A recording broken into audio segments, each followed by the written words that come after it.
हाँ जी, सत श्री अकाल जी। सब तो पहला स्वागत है तुहाडा सारिਆਂ ਦਾ ਗਿਆਨਮ ਦੇ डिजिटल प्लेटफॉर्म ਉੱਤੇ। सो गाइस कल अपना PSSB ਦਾ ਲਾइब्रेरियन ਦਾ एग्जाम ਹੋਇਆ, ਉਹਦੇ ਵਿੱਚ ਆਪਾਂ ਕੁਆਂਟ ਸੈਕਸ਼ਨ ਡਿਸਕਸ ਕਰਨ ਜਾ ਰਹੇ ਹਾਂ ਜੀ। ਸੋ गाइस देखते हैं कि अपना पहला क्वेश्चन ਕੀ ਹੈ ਜੀ ਕੁਆਂਟ ਸੈਕਸ਼ਨ ਦਾ। ਆਨਸਰ ਹੈ ਜੀ Suresh, Mukesh and Ramesh enter into a partnership with investment in the ratio 2:3:5 and 4:12। okay, so guys सब तो पहला ਆਪਾਂ सुरेश हो गया जी, ठीक है जी, मुकेश हो गया, मुकेश, सुरेश, मुकेश एंड रमेश, क्लियर है जी। सो इन्हां दी पहला आपां रेशियो फाइंड आउट करते हैं जी। की फाइंड आउट करते हैं रेशियो। सो गाइज मैं की लिख रहा जी 2/5, उरे मैं की लिख रहा जी 3/8, उरे मैं की लिख रहा जी 1/3। सो गाइज एलसीएम ले लेने 40 × 3 120, इथों कितना आ जाऊगा जी मेरा 24 × 2 कितना आ जाएगा जी 48 आ गया जी। उरे रेशियो सॉल्व करके कितना आ गया जी 15 × 3 45, ते उरे मेरा कितना आ गया जी 40। क्लियर है जी, राइट एवरीबडी, ये चीज क्लीयर है जी। सो ये सुरेश मुकेश ते रमेश की आ गई जी मेरे को रेशो आ गई। सुरेश मुकेश ते रमेश की आ गई जी मेरे को रेशो आ गई। सो गाइज उन्हें की कहा अगे, कहता after 3 month Suresh again invested equal his earlier investment. तो 3 महीने वाली ये चीज रही, ठीक है। 3 महीने बाद उन्हें की किया होर पैसा इन्वेस्ट करता जिन्ना वो पहला कर रहा सी। जिवें उरे लिखा जी सुरेश, ठीक है, सुरेश का आप ऐसे लिख लें, सुरेश है, मुकेश है ते रमेश है जी, राइट। सो गाइस ध्यान नाल देखो, इन्हें 48 करया, क्लियर है जी, इन्हें 48 करया फॉर 3 मंथ्स लई, ठीक है। उस तो बाद इन्हें उन्ना ही जमा करवाता, यानी 48 होर जमा करवाता था, 96 हो गया for rest of the 9 month. Mukesh ने कुछ भी नहीं करया, उन्हें 45 रखा फॉर 12 महीने वाली।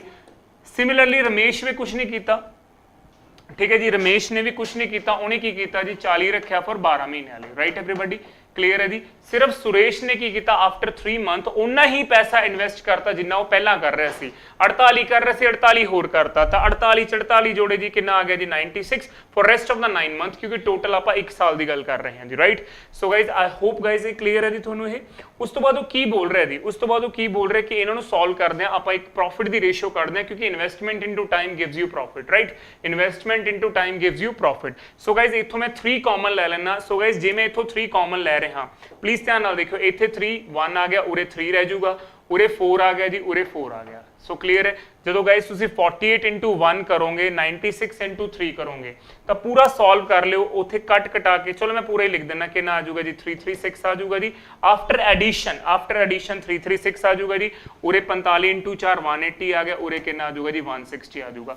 सो गाइस इस रेशियो ਨੂੰ ਆਪਾਂ फर्दर अगे सॉल्व करांगे, कटिंग करांगे, तो कितना आ जाऊगा जी 84 45 40। क्लियर है जी। 4 दे टेबल ते मैं इनू कटिंग कर लिया जी, 4 दे टेबल ते मैं इनू की कर लिया, कटिंग कर लिया। सो गाइस टोटल आ गया जी अपने को 169 की आ गया जी। रेशो दा पार्ट आ गया प्रॉफिट दा, जो कि किदे बराबर दे रखा, मैं इत्थे लिख रहा जी 169 रेशो दा टोटल आ जाऊगा, ठीक है। वो किदे बराबर दे रखा जी 5915 दे 0 दे। 1 पार्ट किदे बराबर आ गया जी 350 दे। सो गाइस उन्हें सुरेश दा पूछा, सुरेश दे 84 पार्ट्स ने। सो गाइस मैं 84 नू 350 नाल मल्टीप्लाई करूंगा, क्लियर है। तो आंसर कितना आ गया जी मेरा 29400। 29400 is the right answer, right everybody.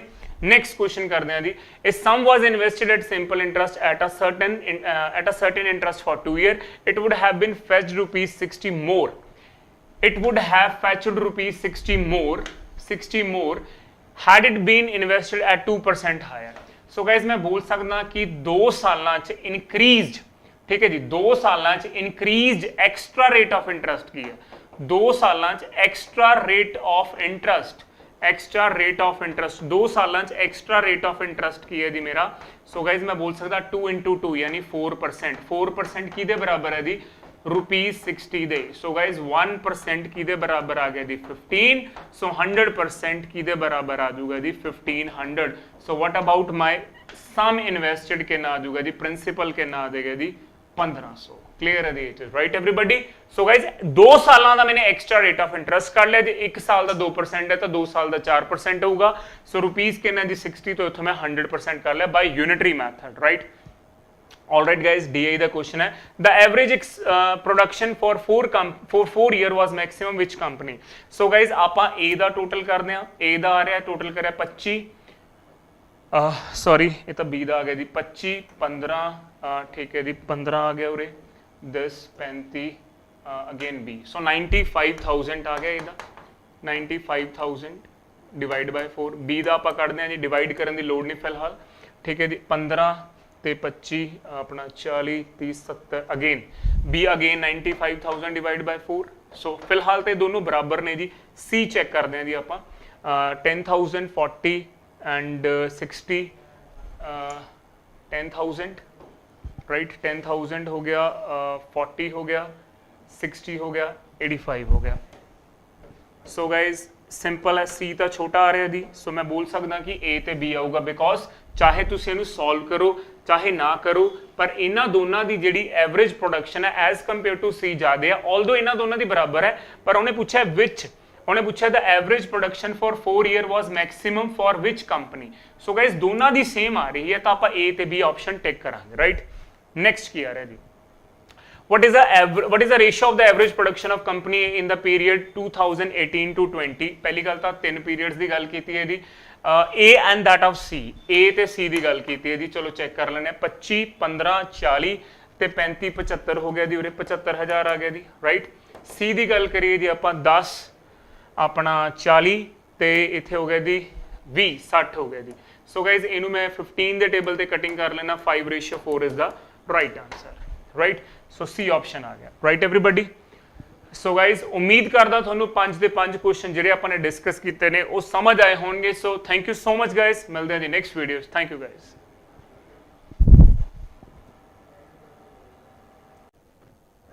Hello everyone हाँ जी जिवें कि तुहानू पता है कल थोड़ा पेपर सी है ना लाइब्रेरियन दा जो कि आई होप बहुत वधिया गया होगा ते अज आप डिस्कस कर रहे हैं उहदे विच रीजनिंग नू एक एक करके आप सारे सबजैक्ट डिस्कस करांगे ठीक है जी पहला स्टार्ट करते हैं आप रीजनिंग तो पहला क्वेश्चन किस दे नाल रिलेटेड है पहले क्वेश्चन विच आपां नू रिलेशन दिता है जो समझ के आपां अपनी ऑप्शंस नू चूज करना है की रिलेशन दिख रहे हैं 6 दा स्क्वायर प्लस 4 करांगे तो की आऊगा 40 हाँ जी जे आप 9 दा स्क्वायर प्लस 4 करिए तो की आऊगा 85 ठीक है पहला क्वेश्चन इजी सी सेकंड क्वेश्चन किस दे नाल रिलेटेड है सेकंड क्वेश्चन नंबर सीरीज का क्वेश्चन है देखो इंटू 2 इंटू 3 इंटू 4 इंटू 5 है ना नेक्स्ट की आना चाहिए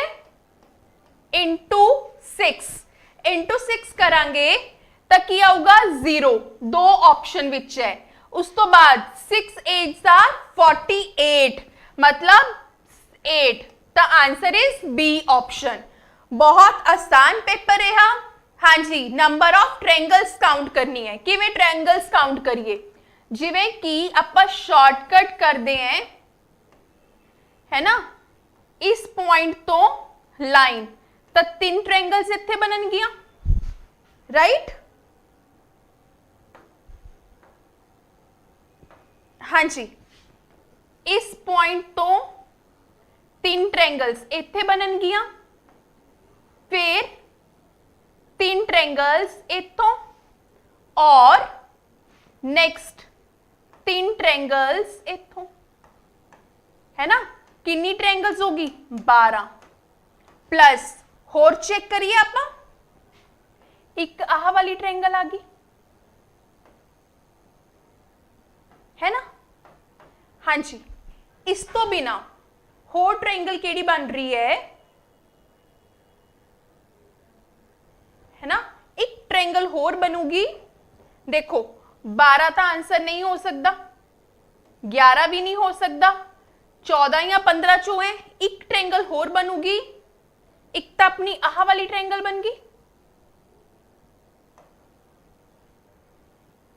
इस तो बिना एक आह वाली ट्रायंगल आप कलर चेंज कर लिए सो दैट थोनू क्लियर हो जाए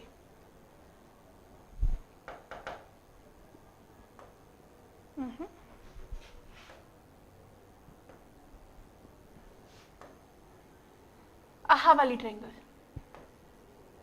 आह वाली ठीक है जी The answer is 40 right next is हाँ जी आप वर्ड्स नु अरेंज करना है dictionary order which ascending order ठीक है डिक्शनरी ऑर्डर की हुंदा छोटे तो वड्डा इंक्रीजिंग ऑर्डर की क्या जांदा है ascending order and choose the one that appear first. Okay, देखो S S S S same, C C C C same, O15 R18, ठीक है, अगे R 5 14, तो पहला की आऊगा बी ऑप्शन, फर्स्ट प्लेस ते की आऊगा बी ऑप्शन।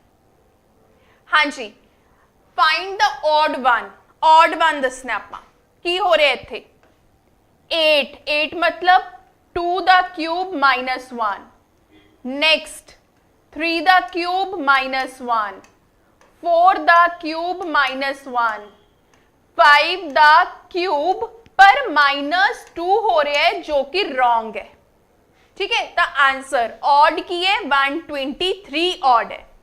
क्लियर जी? हाँ जी, हाँ जी, ਇੱਥੇ ਆਪਾਂ ਰੀਜ਼ਨਿੰਗ ਦੀ ਡਿਸਕਸ਼ਨ ਕੰਪਲੀਟ ਕੀਤੀ। ਇਸੇ ਤਰੀਕੇ ਨਾਲ ਤੁਸੀਂ ਬਾਕੀ ਸਬਜੈਕਟ ਦੀ ਵੀ ਡਿਸਕਸ਼ਨ ਕਰੋਗੇ। Thank you.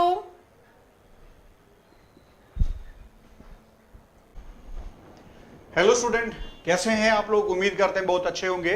तो ज्ञानम के डिजिटल प्लेटफॉर्म में मैं आशीष आज आपका एक बार फिर से स्वागत करता हूं।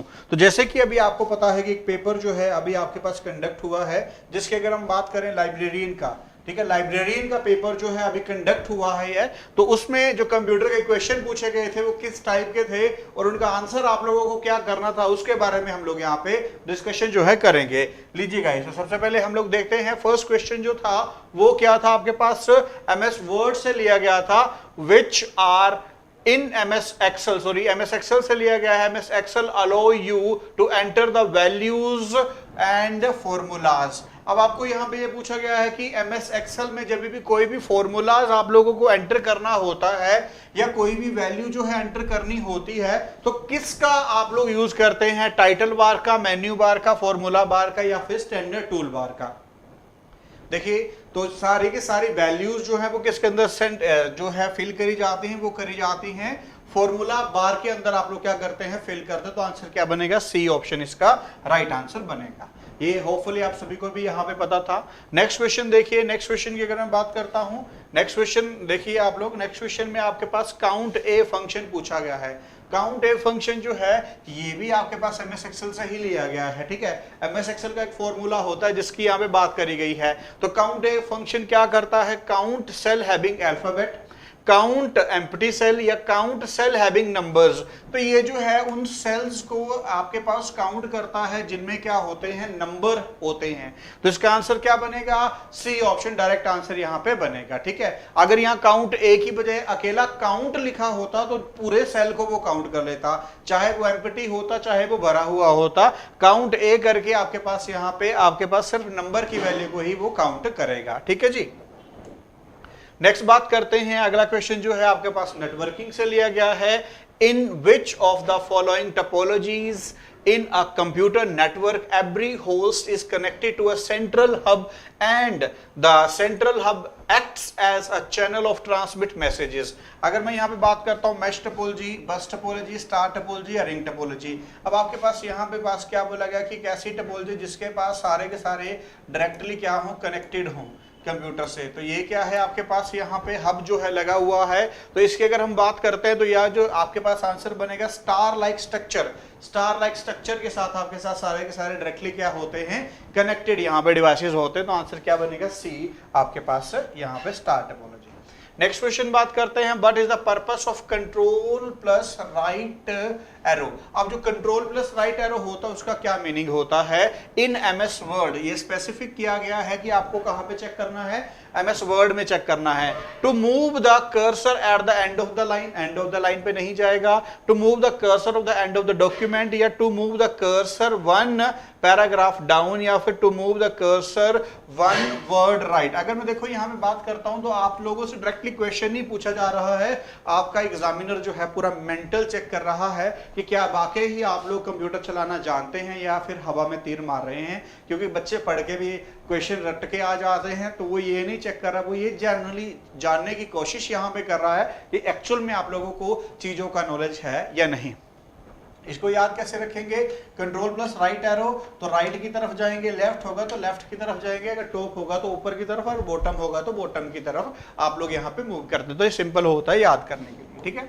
नेक्स्ट बात करते हैं आपके पास, which of the following is not a library network. Question में है कौन सा लाइब्रेरी नेटवर्क जो है नहीं है, तो इसका डायरेक्ट आंसर याद रखेंगे एल नेट जो है लाइब्रेरी नेटवर्क नहीं है, बाकी सारे के सारे क्या हैं, लाइब्रेरी नेटवर्क आपके पास हैं। ठीक है जी। नेक्स्ट क्वेश्चन की बात करते हैं, which of the following is not used as a secondary storage. इनमें से कौन सा यूज नहीं होता है सेकेंडरी स्टोरेज। ये नहीं पूछा यूज होता है, ये बताना है कौन सा नहीं होता है। मैग्नेटिक टेप बिल्कुल आप लोग इसका यूजेज करते हैं सेकेंडरी स्टोरेज, ये तो आंसर नहीं बनेगा। कॉम्पैक्ट डिस्क सीडी डीवीडी जिसकी बात करते हैं उसका भी आप यूज करते हैं। सेमीकंडक्टर मेमोरी जो है ये आंसर बनेगा, क्योंकि ये आपके पास सेकेंडरी मेमोरी नहीं होती है। ठीक है, हार्ड डिस्क का भी सेकेंडरी मेमोरी की तरह यूज करते हैं, निकाल के आप लोग यूज करते हैं, तो इसका आंसर बनेगा सी ऑप्शन। नेक्स्ट क्वेश्चन की बात करते हैं, अगला क्या है, a physical location where people may obtain internet access typically using WiFi technology through the wireless local area network is called. अब देखिए यहाँ पे WLAN का जो मीनिंग है वो क्या होता है, वायरलेस लोकल एरिया नेटवर्क भी होता है। ठीक है, वायरलेस लोकल एरिया नेटवर्क भी होता है। कई बार आपसे पूछा जाता है what is the full form of WLAN। ठीक है, WLAN का फुल फॉर्म क्या होगा, तो याद रखिएगा वायरलेस लोकल एरिया नेटवर्क। तो अगर यहाँ पे बात करी जाए किसके थ्रू ऑब्टेन किया जा सकता है, सर्वर रूम। सर्वर रूम तो एक पूरे कंट्रोलर होता है, उसको बोला जाता है। डेटा सेंटर जहां से डेटा आ रहा है। हॉटस्पॉट जो है एक ओपनली आपके पास किसी को भी दिया जा सकता है, जिसके थ्रू आप लोग इंटरनेट जो है एक्सेस यहाँ पे कर सकते हैं। तो आंसर बनेगा आपके पास सी ऑप्शन, यहाँ पे आंसर आपका फिर बनना है। ठीक है, आंसर क्या बनना है, सी ऑप्शन आपका यहाँ पे आंसर बनना है। आंसर क्या बनेगा, सी ऑप्शन यहाँ पे बनेगा। ठीक है, नेक्स्ट क्वेश्चन देखते हैं, which of the following is consider as the unsolicited commercial email. जहां पे वर्ड अनसोलोकेटेड ये आपके पास आता है तो उसमें सिंपल आंख बंद करके आप लोग आंसर कर सकते हैं। उसका आंसर क्या जाएगा, स्पैम। ठीक है, उसका आंसर क्या जाएगा आपके पास, स्पैम जाएगा। इसके बिना कोई भी आंसर यहाँ पे नहीं करना है, चाहे वायरस हो, मालवेयर हो, आपके पास इनबॉक्स हो, आप लोग ऑलवेज इसका आंसर जो करेंगे वो क्या करेंगे, स्पैम यहाँ पे करेंगे। तो होपफुली बात यहाँ तक क्लियर है। नेक्स्ट क्वेश्चन की बात करते हैं, dash allow your to send copies to your email to manipulate contact without relieving the email addressing to the other recipient. मतलब आप अपना ईमेल किसी को सेंड कर रहे हैं तो बाकियों को पता नहीं चलना चाहिए कि आपका ईमेल और कितने लोगों को वहां पे गया है। तो टू CC BCC या CC एंड BCC। तो इसका पहले तो आप लोग याद रखिए CC का फुल फॉर्म क्या होता है, कार्बन कॉपी। ठीक है, ये याद रखना है। आपके पास blind carbon copy, carbon copy. ठीक है, आंसर क्या बनेगा, BCC। BCC जो होता है वो आप लोगों को एक ऐसी सुविधा देता है जिसके थ्रू आप लोगों को, मतलब एक मेल कितने लोगों को भेजा गया वो किसी को पता नहीं चलेगा, जिसने सेंड किया बस वही देख सकता है। ठीक है, तो आंसर बनेगा BCC। नेक्स्ट बात करते हैं आपके पास, fifth generation computer are based on. जो फिफ्थ जनरेशन के हैं कंप्यूटर वो बेस्ड हैं किस टेक्नोलॉजी के ऊपर, इन IC के ऊपर, VLSI के ऊपर, या ULSI के ऊपर, या फिर ट्रांजिस्टर के ऊपर। तो मैं यहाँ पे बताना चाहूंगा ये जो है ultra large scale integration micro processor के ऊपर। ULSI stand for ultra large scale integration और VLSI very large scale integration. ठीक है, तो आज के जो है वो किसके ऊपर है, अल्ट्रा लार्ज स्केल इंटीग्रेशन के ऊपर जो है यूज करे जाते हैं। ठीक है, तो आंसर यहाँ पे सी ऑप्शन। नेक्स्ट क्वेश्चन की बात करते हैं, in the networking concept full form of NIC। NIC का फुल फॉर्म जो होता है डैश क्या है, नेटवर्क इंफॉर्मेशन कार्ड या नेटवर्क इंटरफेस कार्ड। इसका आंसर बनेगा B option, network interface card. Network interface card इसका हमेशा फुल फॉर्म आप लोग याद रखेंगे, बाकी कुछ भी नहीं याद यहाँ पे रखना है। ठीक है, नेक्स्ट बात करते हैं आपके पास, what is the full form of the file extension of PNG। हाँ जी, PNG का फुल फॉर्म जो है वो क्या होता है, ये आपसे यहाँ पे पूछा गया है। तो पोर्टेबल नेटवर्क ग्राफिक इसका क्या होता है, फुल फॉर्म होता है।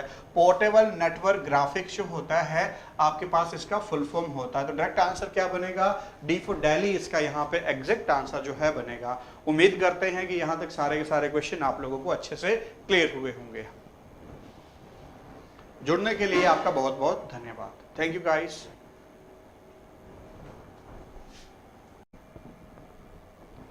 Hello everyone, welcome to digital platform of Gyanam. ਅੱਜ ਅਸੀਂ ਜਿਹੜਾ ਪੇਪਰ ਹੋਇਆ ਆਪਣਾ ਲਾਇਬ੍ਰੇਰੀਅਨ ਦਾ ਪੰਜਾਬੀ ਲੈਂਗੁਏਜ ਦੇ ਕੁਐਸਚਨ ਹੈਗੇ ਆ ਉਹਦਾ ਸੋਲੂਸ਼ਨ ਕਰਦੇ ਆ। ਠੀਕ ਹੈ, ਕੁਐਸਚਨ ਦੇਖਦੇ ਆ। ਫਰਸਟ ਕੁਐਸਚਨ ਦੇਖਦੇ ਆ ਆਪਣਾ। ਫਰਸਟ ਕੁਐਸਚਨ ਆਪਣਾ ਹੈਗਾ कि सखना दा समानार्थक, सखना मतलब दा समानार्थक असीं लभना है, सिमिलर शब्द ही असीं जिहड़ा हैगा वो लभना है। सखना मतलब हुंदा है खाली, ठीक है, सखना दा मतलब की हुंदा है खाली। ऑप्शंस देखदे हां, खोखला, सज्जन, भरिया, सजग। ਇਹ ਤਾਂ ਦੋਨੋਂ ही नहीं हैगे। ਭਰਿਆ ਇਹਦਾ ਕੀ हो गया, विरोधी शब्द हो गया। ਤੇ राइट आंसर अपना की आएगा ऑप्शन ए। ऑप्शन ए की अपना राइट आंसर, सखना मतलब खोखला, खाली, ठीक है। राइट आंसर अपना की है ऑप्शन ए। नैक्सट क्वेश्चन देखते हैं। नैक्सट क्वेश्चन अपना है मैनू थोड़ा जिहा दुध चाहिदा है। वाक दे विच जिहड़ा थोड़ा है, वाक दे विच जिहड़ा हैगा थोड़ा हैगा वो की है।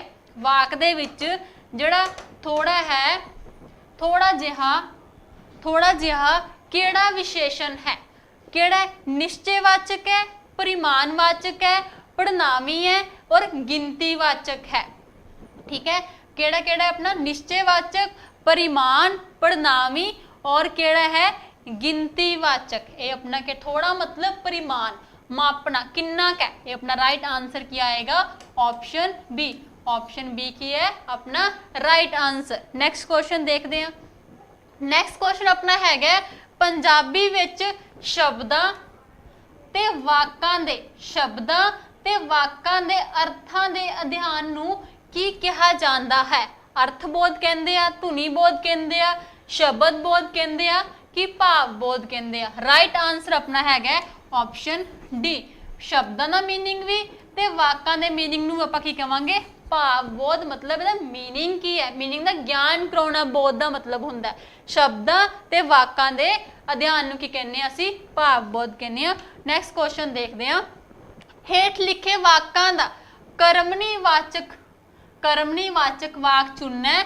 असीं फुटबॉल खेडांगे, ठीक है, असीं फुटबॉल खेडांगे। वाच है, वॉइस है, अपनी वॉइस एक्टिव ते पैसिव हुंदी है, कर्तरी ते कर्मणी हुंदी है, ठीक है। असीं एक कर्तरी गिवन है, आपां कर्मणी फाइंड आउट करना है, मतलब एक्टिव गिवन है, असीं पैसिव फाइंड आउट करना है कि असीं फुटबॉल खेडांगे। ऑप्शंस देखते हैं। सातों फुटबॉल खेडिया गया, नहीं जी ये ऑप्शन नहीं है। असीं फुटबॉल खेडिया, बिल्कुल ये भी नहीं। तीसरा अपना है फुटबॉल साडे द्वारा खेडिया गया, यस ये राइट आंसर है। फुटबॉल असीं खेडांगे ये भी नहीं, मतलब ऑप्शन सी जिहड़ा है अपना राइट आंसर है कि फुटबॉल जिहड़ा है साडे द्वारा खेडिया गया। ऑप्शन सी जिहड़ा है अपना राइट आंसर है। नैक्सट क्वेश्चन देखते हैं। नैक्सट क्वेश्चन अपना है मोर पहला पा रहा है। मोर पहला पा रहा है, इस वाक दे विच असीं मोर दा जिहड़ा है लिंग बदल के क्रिया दा रूप फाइंड आउट करना है। देखते हैं। पा रही है, रहे हन, रहे सन, रहे होणगे। मोर दा असीं लिंग बदलदा मोरनी, ठीक है। मोरनी पहला पा रही है, मोरनी पहला पा रही है, मतलब ऑप्शन ए जिहड़ा है अपना राइट आंसर है। ऑप्शन ए की अपना राइट आंसर है। नैक्सट क्वेश्चन आपां देखते हैं। नैक्सट क्वेश्चन है गुरमुखी लिपि नूं किन्ने अखरी कहंदे हन। गुरमुखी लिपि नूं किन्ने अखरी कहंदे हन। जिहड़ी अपनी उड़ तो लैके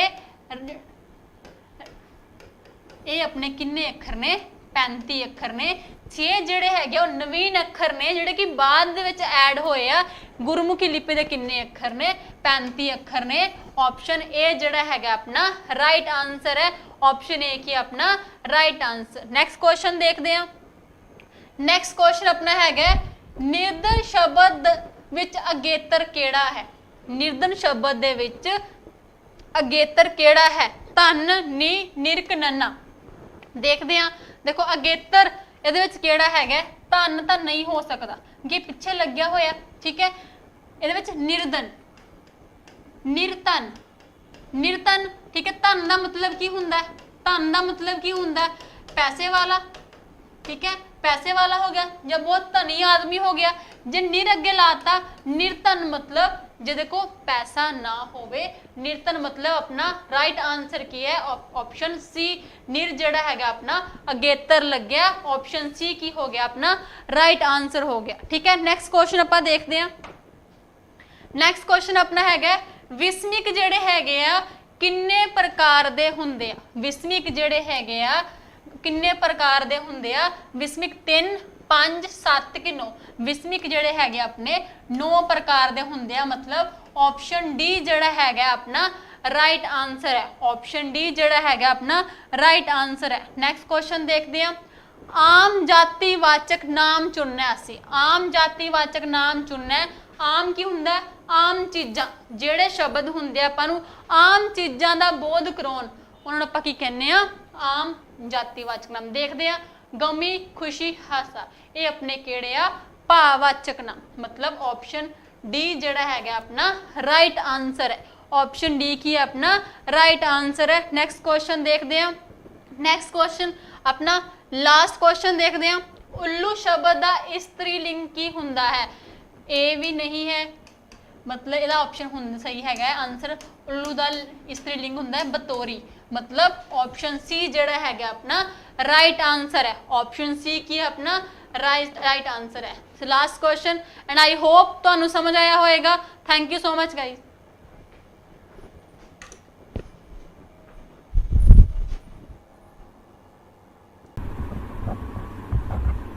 Hello all, I welcome to the English language section by Piyush Sardana. Guys, first question हमारा क्या था? Rewrite the following sentence into indirect speech. आपने इसको indirect speech में लिखना था, right? सबसे पहले बात तो एक ये ध्यान रखेंगे आप, he asked है. asked का मतलब past है कि present है यहाँ पर जो given है आपको?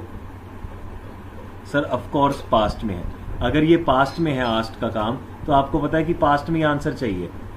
तो इरेडिकेशन मेथड लगाएं जो आपका ए ऑप्शन है वो आंसर हो सकता है he asked if I was there अब सीन ये है उसने एनीवन बोला तो हम आई क्यू लगाएं B option he put a question to ask ये तो बिल्कुल नहीं होगा C option inquired who was present फिर एनीवन नहीं आया the answer has to be option number D right option number D to the question number 1 now next is they continue to work hard वो मेहनत करते रहे वो मेहनत they continue to work hard वो मेहनत करते रहे even though it rained heavily even though there is heavy देखो ए होने की प्रोबेबिलिटी बहुत ज्यादा उसका रीजन सर वो पास्ट में है और कंटिन्यूटी भी पास्ट में बी जमा ही गलत है इज लिखा है सी तो वैसे ही गलत है थ्रू हैवी रेन का तो कोई लॉजिक ही नहीं बनता डी में it should be although it heavily rained subject missing है और वर्ब भी पास्ट में नहीं है so the answer to this question lies option number A right A option is the correct answer I hope आपको इतना समझ आ गया कि ये आंसर करेक्ट ए क्यों है next life history written by someone else life history written by someone else किसी और ने अगर लाइफ हिस्ट्री लिखी है तो उसको क्या बोला जाता है आपने पहले पढ़ा भी होगा कि सर ऑनरेरी ऑटोबायोग्राफी बायोग्राफी या फिजियोलॉजी सर पहली बात तो the moment we talk about such words हमको इतना ध्यान होना चाहिए कि आपके लिए ऑटोबायोग्राफी का मतलब है खुद ऑटोबायोग्राफी का मतलब क्या है खुद लिखी होनी चाहिए और when we talk by this इसका मतलब क्या होता है बायोग्राफी अभी देखो अब यहाँ पे ऑप्शन सी आंसर इसलिए है बिकॉज बायोग्राफी का होता है मतलब किसी और के लिए लिखी गई जैसे वो मिल्खा सिंह वाली बायोग्राफी थी अभी recently Milkha Singh legendary athlete died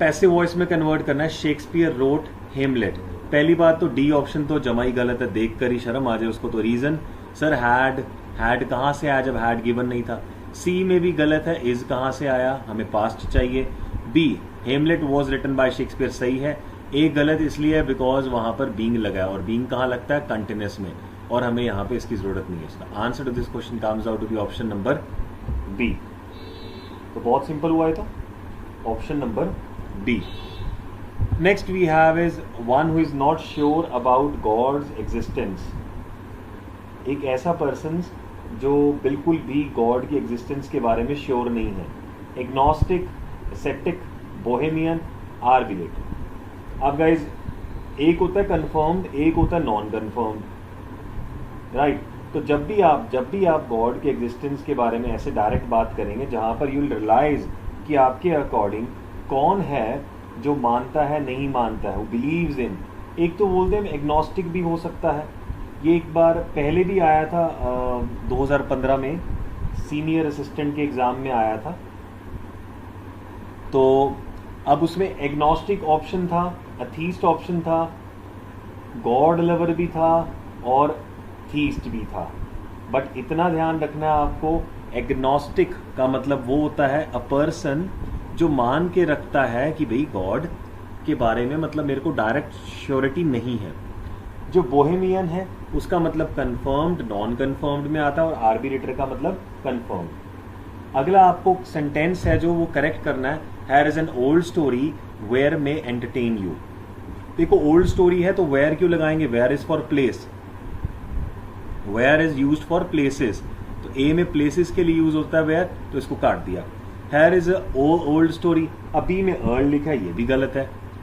सी में hair is an old story which might entertain you, अब माइट क्या है सर, मोडाल है, मोडाल के साथ वर्ब का फर्स्ट फॉर्म चाहिए, it should be entertain.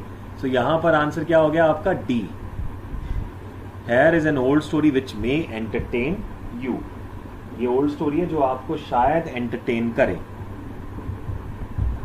Next, which of the following is not an example of demonstrative adjective? Guys ये जो दिस दैट दीज दोज होते हैं, ये चारों क्या होते हैं आपके लिए, डेमोन्स्ट्रेटिव एडजेक्टिव होते हैं। डेमोन्स्ट्रेटिव का मतलब क्या होता है, सब डेमोन्स्ट्रेटिव का मतलब होता है कोई भी एक ऐसी चीज जहां पर आपको ये शो होता है कि आप इशारे करके बात करें, this that these those. So यहां पर दिस दैट दीज जो डेमोन्स्ट्रेटिव है, उसने नॉट पूछा तो वो डी है, that is whose, right. Give antonym of the word peculiar. आपने पेक्यूलियर देखा होगा, हम बोलते हैं ना पेक्यूलियर के बारे में बात करते हैं डायरेक्ट कि भाई ये चीज़ तो बहुत पेक्यूलियर है, ऑड, नॉर्मल, अनयूजुअल, स्ट्रेंज। अब देखो हम कहते हैं ना ये वाली प्रोनाउंसिएशन तो बड़ी पेक्यूलियर है पंजाबीज के लिए, पंजाबीज बहुत सही कर लेते हैं प्रोनाउंसिएशन। जब हम स्लैंग्स की बात करते हैं, टोन की बात करते हैं, पेक्यूलियर वहाँ बहुत यूज़ किया जाता है, तो कहता है ये प्रोनाउंसिएशन बहुत ही पेक्यूलियर है इनके लिए। तो अब जब भी आपने वर्ड पेक्यूलियर की बात करनी है, डायरेक्ट वर्ड, देखो आपको बताना यहाँ पर एंटोनिम है। एंटोनिम का मतलब क्या होता है सर, अपोजिट। तो पेक्यूलियर का मतलब क्या होता है, पेक्यूलियर का मतलब होता है different to what is normal, something which is strange for you, unusual सा, स्ट्रेंज सा पार्ट हो गया। तो इसका ऑपोजिट क्या हो गया, ऑड नहीं लग रहा, something that seems normal to you, right. कोई भी चीज जो आपको नॉर्मल लगे। So the answer to this question comes out to be option number B. Next it says write the exact words from the options given in the following paragraph. अब आपको direct words लिखने हैं जो direct आपको दिए हुए हैं। Every, अब देखो जनरेशन के जनरेशंस, सर इतना तो पता है कि जनरेशन आएगा, उसका रीजन एवरी लगाया है। ईच, एवरी, ये सब होते हैं ना, जो इनके साथ क्या लगा होता है, इन सब के साथ लगा होता है आपके लिए सिंगुलर एंटिटी। तो जनरेशंस तो आएगा नहीं, या तो ए बचा या डी बचा। Has its own characteristic, groups, language, technological, generation gap. अब जनरेशन गैप भी सिंगुलर है तो इट शुड बी कंसिस्ट्स, तो ये दोनों में लगा है। और लास्ट में of these differences between the members होना चाहिए। So the answer to this option comes to be option number A. क्यों कहता सर यहाँ पे मेंबर है, वहां मेंबर्स है, अब दो जनरेशंस के तो मेंबर्स ही होंगे ना, तो it should be what, option number ए। अब इनका ना एक क्वेश्चन आया था कि आपको बताना सूटेबल प्रेपोजिशन क्या लगेगा सेंटेंस में। अब गाइज हमने यहां पे देखा कि आपके अकॉर्डिंग सूटेबल सेंटेंस क्या लगेगा। अब यहां पर सेंटेंस क्या था वो मैं लिख देता हूं एक बार आपके लिए अच्छी तरह। It was where have you been, where have you been, question mark, I have been waiting for you, I have been. अब हैव बीन कौन सा है, present perfect continuous. Waiting for you dash 30 minute से wait कर रहा है person. अगर person 30 minute से वेट कर रहा है तो आंसर क्या आ जाएगा वहां पे, सर ये तो स्पैन ऑफ टाइम है, तो यहां लग जाएगा फॉर। फॉर लगता है ड्यूरेशंस के लिए, answer is a, for is used for durations. So all the best to you guys, I hope आपको ये समझ आ गया है। हाँ जी, हेलो एवरीवन, वेलकम टू ज्ञानम।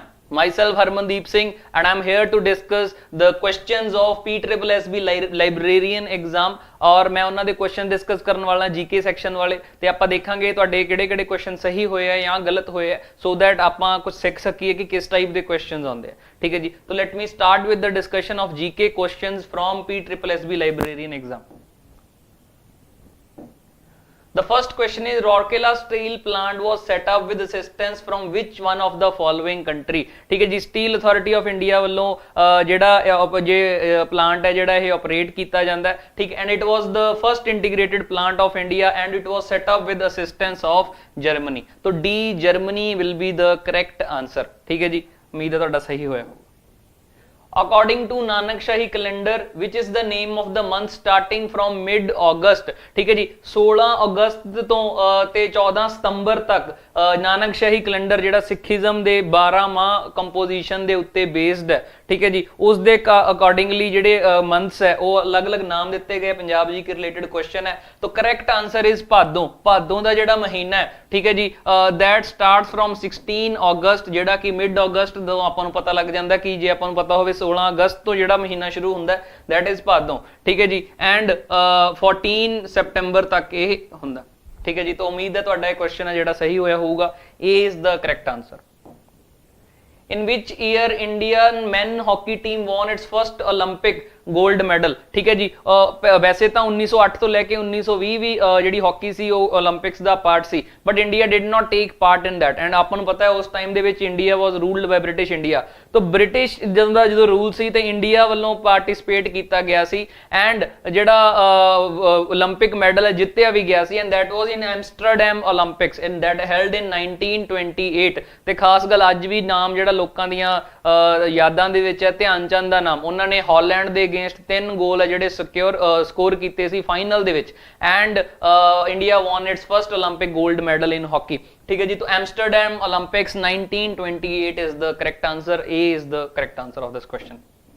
The purpose of mark management in Koha is to manage, obviously very easy question, it is used to manage catalogs, so A will be the correct answer of this question। Which one of the following states started a service initiative scheme called Mo Sarkar? Mo Sarkar Odisha सरकार दे द्वारा चलाया गया initiative सी, जिस दा basic purpose feedback लेना सी। जिन्ने भी सरकारी दफ्तर है, ठीक है जी, उन्हां दे नंबर जिहड़े भी लोग उत्थे काम करवाउण आउंदे उन्हां दा नंबर नोट कीते जाणगे ते उन्हां नूं रैंडमली कॉल्स कीतीआं जाणगीआं टू अंडरस्टैंड कि की उन्हां दा एक्सपीरियंस सी, ऑफिशियल्स ने उन्हां नाल किस तरीके दा बिहेव कीता, जिहड़े काम लई गए सी होया कि नहीं होया, सो दैट जिहड़ा फीडबैक मॉडल है वो इंप्लीमेंट कीता जा सके ते प्रॉब्लम्स है जिहड़ी गवर्नमेंट है थोड़ी जी अकाउंटेबल कर सके ब्यूरोक्रेसी नूं। तो basically Mo Sarkar was initiative launched by Odisha, तो A is the correct answer। Deepika Kumari is related to which of the following sports. ठीक है जी, उम्मीद है तुहानू क्वेश्चन आंदा होगा। Archery is the correct answer. Obviously थोड़ी जी कन्फ्यूजन हुंदी है बिकॉज दीपा करमाकर, ठीक है, जिमनैस्टिक्स दे नाल रिलेटेड है, but here question is about Deepika Kumari. First Commonwealth दे विच भी इन्हां ने 2010 दे विच जिहड़ियां होईयां सी उन्हां दे विच भी इन्हां ने मैडल जित्तिया सी, तो and she is related to which sports? Archery is the correct answer. The first 5-year plan was based on which of the following models? तो first 5-year plan है जिहड़ा 1951 ਦੇ ਵਿੱਚ ਜਿਹੜਾ launch ਹੋ ਗਿਆ ਸੀ under the aegis of Jawaharlal Nehru and who was chairman of planning commission as well, कि planned economy follow ਕਰਾਂਗੇ, planning ਦੇ ਨਾਲ ਹੈ ਜਿਹੜੀਆਂ economy ਨੂੰ ਆਪਾਂ handle ਕਰਾਂਗੇ। that concept was started and it was based on Harrod Domar model। Harrod Domar model ਦਾ ਜਿਵੇਂ ਜਿਸਟ ਦੇ ਵਿੱਚ ਦੱਸਾਂ, ਵੈਸੇ ਤਾਂ ਬਹੁਤ ਡਿਟੇਲ ਚ ਵੀ ਸਮਝ ਸਕਦੇ ਆ, ਜਿਸਟ ਦੇ ਵਿੱਚ ਇਸ ਦਾ ਮਤਲਬ ਕੀ ਹੁੰਦਾ ਹੈ ਕਿ ਭਾਈ ਪਰਪਸ ਕੀ ਹੋਣਾ ਚਾਹੀਦਾ, ਸੇਵਿੰਗਸ ਪਰਪਸ ਹੋਣਾ ਚਾਹੀਦਾ, capital creation as well as savings ਤੋਂ ਤੁਹਾਨੂੰ ਸਕਸੈਸ ਹੈ ਜਿਹੜੀ ਪਲਾਨ ਦੀ ਪਤਾ ਲੱਗੂਗੀ। ਠੀਕ ਹੈ ਜੀ, ਤਾਂ ਪਲਾਨ ਦਾ ਫੋਕਸ ਵੈਸੇ ਤਾਂ ਫਸਟ 5-year ਪਲਾਨ ਜਿਹੜਾ ਹੈਰੋਡ ਦਮਾਰ ਮਾਡਲ ਤੇ ਸੀ, focused on primary sector as well as ਦਾ ਜਿਹੜਾ ਬੇਸਿਕ ਆਈਡੀਆ ਸੀਗਾ ਕਿ ਸੇਵਿੰਗਸ ਜ਼ਿਆਦਾ ਤੋਂ ਜ਼ਿਆਦਾ ਕੀਤੀਆਂ ਜਾਣ, ਜਿਹੜੀਆਂ ਰੀਇਨਵੈਸਟ ਕੀਤੀਆਂ ਜਾਣਗੀਆਂ, ਦ ਕੈਪੀਟਲ ਹੈ ਜਿਹੜੀ ਰੀਇਨਵੈਸਟ ਕੀਤੀ ਜਾਊਗੀ। तो A is the correct answer of this question। How many princely states unitedly formed Patiala and each East Punjab States Union? PEPSU से related question है, पंजाब जी के question very easy। 8 princely states, ਜਿਹਦੇ ਚੋਂ 8 ਪ੍ਰਿੰਸਲੀ ਸਟੇਟਸ ਸੀਗੀਆਂ ਜਿਨ੍ਹਾਂ ਨੂੰ ਇੱਕ ਸਟੇਟ ਬਣਾਇਆ ਗਿਆ ਸੀ 1948 ਦੇ ਵਿੱਚ। ਇਹ ਸਟੇਟ ਰਹਿੰਦੀ ਹੈ 1956 ਦੇ ਵਿੱਚ, ਜਿਸ ਤੋਂ ਬਾਅਦ ਸਟੇਟਸ ਰੀਆਰਗੇਨਾਈਜੇਸ਼ਨ ਐਕਟ ਤੋਂ ਬਾਅਦ ਜਿਹੜਾ ਰੀਆਰਗੇਨਾਈਜੇਸ਼ਨ ਹੋ ਜਾਂਦੀ ਹੈ। 8 ਪ੍ਰਿੰਸਲੀ ਸਟੇਟਸ ਇਸ ਦੇ ਵਿੱਚ ਪਾਰਟ ਸੀਗੀਆਂ, ਠੀਕ ਹੈ ਜੀ। Nabha, Jind, Kapurthala, Faridkot and there were in total 8 ਜਿਹੜੀਆਂ ਪ੍ਰਿੰਸਲੀ ਸਟੇਟ ਸੀਗੀਆਂ। ਕੈਪੀਟਲ ਇਸ ਸਟੇਟ ਦੀ ਕਿਹੜੀ ਸੀਗੀ? Patiala. Patiala was the capital of this state, ਠੀਕ ਹੈ ਜੀ। ਸਕਸੈਸਰ ਸਟੇਟ ਜਿਹੜੀ ਕਹਿ ਦਈਏ ਇਸ ਤੋਂ ਜਿਹੜੀ ਬਾਅਦ ਬਣਦੀ ਹੈ ਈਸਟ ਪੰਜਾਬ ਬਣਦੀ ਹੈ ਜਿਹੜੀ, ਠੀਕ ਹੈ ਜੀ। तो 8 is the correct answer. Full form of NDLI, ठीक है जी। तो national digital library of India, ministry of education के अंडर आउंदा है, जिहड़ा मेटा डाटा ते indexes of all the libraries and issues जिहड़ियां बुक्स दे है उन्हां दी इंफॉर्मेशन इस दे कोल है, ठीक है जी। तो NDLI is the correct answer, is the national digital library of India. The National Institute of Naturopathy is located in city of, ठीक है जी। is the correct answer Pune है। मैं खास करके नेचुरोपैथी बारे 2 मिनट दसना चाहूँगा। नेचुरोपैथी साइंस ऑफ मेडिसिन ਜਿਹੜੀ बिलीव करती है कि ਹੋਰ ਵੀ ਬਹੁਤ ਤਰੀਕਿਆਂ ਦੇ ਨਾਲ ਡਿਜ਼ੀਜ਼ਸ ਜਾਂ ਜਿਹੜੀਆਂ ਪ੍ਰੋਬਲਮਸ ਇਨਸਾਨ ਨੂੰ ਆਉਂਦੀਆਂ ਫਿਜ਼ੀਕਲੀ ਕਿਉਰ ਕੀਤੀਆਂ ਜਾ ਸਕਦੀਆਂ। ਫੋਰ ਐਗਜ਼ਾਮਪਲ ਐਲੋਪੈਥਿਕ ਮੈਡੀਸਿਨਸ ਜਿਹੜੀ ਵੀ ਸਿੰਪਟਮਸ ਹੁੰਦੇ ਆ ਉਹਨੂੰ ਟ੍ਰੀਟ ਕਰਦੇ ਆ ਜਾਂ ਉਸ ਨੂੰ ਅਸਰ ਲਾਉਂਦੇ ਆ, ਠੀਕ। ਬਟ ਨੈਚੁਰੋਪੈਥੀ ਬਿਲੀਵਸ ਕਿ ਤੁਸੀਂ ਬਾਡੀ ਦੀ ਇਮਿਊਨਿਟੀ ਵਧਾਓ, forget about the problems that the thing external thing is causing. ਤੁਸੀਂ ਜੇ ਬਾਡੀ ਦੀ ਇਮਿਊਨਿਟੀ ਵਧਾ ਦੋਗੇ ਤਾਂ ਆਟੋਮੈਟਿਕਲੀ ਬਾਡੀ ਕੀ ਹੋ ਜਾਊਗੀ? ਕਿਉਰ ਹੋ ਜਾਊਗੀ। You do not need to fight ਕਰਨ ਦੇ ਬਜਾਏ ਹੀਲਿੰਗ ਪ੍ਰੋਪਰਟੀਜ਼ ਨੂੰ ਇਨਕਰੀਜ਼ ਕਰਨ ਤੇ फोकस करती है, ठीक है जी। Homeopathy is also kind of a naturopathy, ठीक है जी। तो ये जो नेशनल इंस्टीट्यूट ऑफ नेचुरोपैथी है, ठीक है जी, ये पुणे दे विच की है लोकेटेड है। तो A is the correct answer. What is the name of world's first hospital train? First hospital train का नाम लाइफलाइन एक्सप्रेस है। लाइफलाइन एक्सप्रेस दे नाल हिंदी दे विच जीवन रेखा एक्सप्रेस भी है। तो कन्फ्यूजन बेसिकली ये 2 ऑप्शंस दे विच रहिंदी है, लाइफ एक्सप्रेस या बाकी 2 तो करेक्ट रॉन्ग ऑप्शंस है। तो लाइफ एक्सप्रेस नहीं, लाइफ लाइन लिखा हुंदा तां चीज है जिहड़ी गलत हो जानी सी। तो लाइफ लाइन एक्सप्रेस और जीवन रेखा एक्सप्रेस ट्रेन है जिसनों विद टाइम 1991 ਦੇ ਵਿੱਚ ਇਹ ਜਿਹੜੀ ਟ੍ਰੇਨ ਹੈ ਸ਼ੁਰੂ ਕੀਤੀ ਗਈ ਸੀ। ਵੈਰੀ ਐਡਵਾਂਸਡ ਇਕਵਿਪਮੈਂਟਸ ਇਹਨੂੰ ਹਰ ਟਾਈਮ ਦੇ ਨਾਲ ਇਹਨੂੰ ਅਪਗ੍ਰੇਡ ਕਰਦੇ ਰਹਿੰਦੇ ਆ, ਠੀਕ ਹੈ ਜੀ। ਕ੍ਰਾਸ 18 ਸਟੇਟਸ ਵਰਕ ਕਰਦੀ ਹੈ। तो Lifeline Express is world's first hospital train, ठीक है जी। तो Jeevan Rekha Express A is the correct answer. Who was the first president of Indian National Congress? Very easy question based on Indian history. So W.C. Banerjee was first president of Indian National Congress. Which one of the following is not the features of Koha? Catalog, serials, online public access catalog is also part of it. Operating system dependence is not the correct answer. D is not the part of it. So hence correct answer will be D because उन्हें not the features of कुछ है, ठीक है जी। तो D is the correct answer।